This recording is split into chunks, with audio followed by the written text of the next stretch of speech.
Yale College, and I have a lot to say.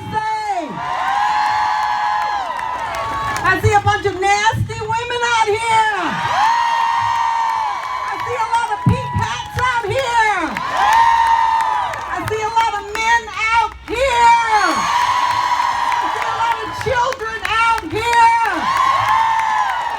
So my question is, what brought you here today? Woo! Reflect on that for a moment. For me, as a professor who teaches about social movements, social change, and social justice, I knew I wanted to be part of an ongoing movement. Is that why you're here today? Let me begin with a Webster dictionary of what a rally is, because that's what you're at today, a rally. A rally is a mustering, check that word out, mustering of scattered forces. Raise your hand if you're one of those scattered forces. Absolutely. So it's a mustering of scattered forces to renew our effort. Raise your sign, because that's your effort. If you've been feeling like a lot of the gains that have been made in the last 100 years are being rolled back, cross your hands to say absolutely no. No. We need to draw a line. Come on, let's draw that invisible line. We will not move back. I want you to know that you do not have to feel alone. Look around. Hug somebody, because you're not alone. Take a moment. You are not alone. Absolutely. You are not alone. Nobody's going to hug me. Wait a minute. You are not alone. But there are times in which we feel alone. I think what will help is for us to review our historical past. It is estimated, I want you to remember this, that there have been 123 marches on Washington. What was that number? 123! They've been part of the U.S. history from 1849 till this very day. What was that number? 123! That first march on Washington was about economic justice for higher query workers. And there were 500 people there. That's no little feat. But they were the first to do a march. Out of what was that number? 123. Out of 123, 11 marches have been marches organized and executed by women. Isn't that fabulous in our history? Today, it's been reported yesterday that over 680 cities all over the United States look just like you. It is estimated there will be almost 2.5 million people all over the United States marching just like you. And because the issue of unity and equality is an issue that's transnational, there are demonstrations in at least 30 countries all over the United States, just like you. I want to give you a little history real fast. Can you take a history lesson? Say yeah. All right, so the first women's march was the suffragettes movement. There were 5,000 women, and guess who led it? Ask me, who led it? Helen Keller. Helen Keller. The next big march that women were part of organizing was in 1968, the Women's International League for Peace. There were 5,000 women there in Washington. In 1970, there was a women's strike for equality. 20,000 women there. In 1978, there was an equal rights amendment. 20,000 women were there. Now, the Equal Rights Amendment did not pass. And this is very interesting. Many women didn't vote for it. Does that sound familiar? Yes! I was there. I was 25 years old. In 1986, the first March for Women's Lives to Protect Reproductive Rights. Remember that? In 1986? Yes. There were 250,000 people, the same number of the people that listened to the I Have a Dream speech by Martin Luther King. In 1989, another March for Women's Lives, there were 400,000 people. And in 2000 was the big year. Put your arms up for the big year. That was the Million Moms March, 750,000. Any moms out there? Absolutely. The next march in 2000 was the Brides March Against Domestic Violence. Is that important? That was the Million Family March for Racial Unity in Families. Is that important? Yes! And then the big one. Come on, bigger. Get your arms up. Bigger. Keep them up. The biggest march, keep your arms up, ever recorded in U.S. history was in 2004. How many marches have there been?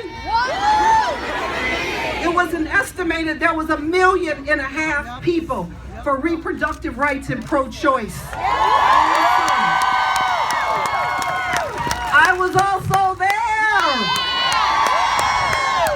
Also, Whoopi Goldberg was there. Ashley Judd was there. Peter, Paul, and Mary was there. The Indigo Girls were there. Susan Sarandon was there. Holly Near was there. Madeleine Albright was there. Gloria Steinem and our own ceiling breaker Hillary Clinton was there. So I want to go back to that definition. We renew our offensive to do the work. Raise those signs again, because that is the work that you have to do. Raise them high. Shake them up. So I want you to know that women have been symbolically and institutionally part of half of the population of how many rallies? They have fought for women's rights, equal pay, anti-war, worker solidarity. There was even a march on Washington against the KKK and bigotry. And most important, LGBT rights.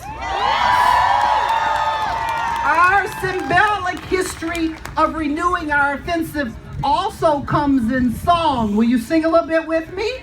You ready? In 1913, the suffragettes sang a song that went something like this. I am standing on the shoulders of the one who came before me. Go! I am standing on the shoulders of the one who came before me. In the 60s, we held hands with our multiple faces and religions, young and old, and we sang, we shall overcome. Again. We shall overcome. That's enough for time. In the 1970s, I gotta remember the time. Helen Reddy, she bellowed out, I am woman, hear me roar. Come on, say it again. I am woman, hear me roar. Great. In the 1980s, one of my favorite, Gloria Gaynor, said that as long as we love, we will survive. Isn't that right? In the 90s, one of my favorite girl groups was Sweet Honey and the Rock, and they sang in their deepest, deepest voice, join me, we will not bow down to racism. Again, we will not bow down to racism. One more time, we will not bow down to racism. I'm gonna change, I'm gonna change, I'm gonna change. You remember that song? All right. My favorite year, one more time, 2000, big year, huge year. Destiny Child sang Independent Woman. Madonna sang What It Feels Like a Girl. Britney Spears sang Stronger. Remember them? All right. In 2003, Missy Elliott said, work it, baby, work it. In 2004, Christina Aguilera and Lil' Kim sang Can't Hold Us Down. Cheetah Girls sang about girl power, and in 2006, the Pussycat Dolls sang I don't need a man. Well, maybe not. We have men here. I love that song. One of my favorite, Alicia Keys sang Superwoman. And in 2013, where would we be if Katy Perry hadn't reminded us to what? Roar! Roar! Do it again. Roar! Do it again. Roar! She said something about being the eye of a what? Tiger! You got it. And in 2016, Beyonce's song Freedom was equally as important, in which she says, repeat after me, freedom, freedom, I can't move. Freedom, freedom, I can't move. Freedom, freedom, cut me loose. Freedom, freedom, who are you? Cause I need freedom too. Got that? And you probably know it better than me. So my last remarks, because we're about to march, is that a rally is really a renewal of our offensive. Remember that line? Draw that line. We are not moving back. We are not moving back. We are not moving back. We are not moving back. We are part of an ongoing American women's movement to form a more perfect union. That has always been our job. The founding people said that. Other people have said that. Our outgoing president said that. It is about that task of making a more perfect union. This brings me to the end to be mindful, put your hands up, of the 3 cautions. What did I say? The 3 what? Cautions. When we're part of a movement, we have to remember that we bring our differences as women and allies, and all the isms and the privileges are part of the dynamics. We don't want those things to undermine them. Number what? Put your energy into the things that you can change. Let me say that again. Put your energy where? Into the things you can change. Reject the idea that there's one size that fits all for the social justice role. Everything we do counts. And finally, manage your own despair and disappointments. Remember, hands out, movements ebb and flow. Take the oaths you need to take, work with others, lead, manage, workhouse, stay up late at night, do what you can when you can, and know that when you march today, you put yourself in history. Thank you.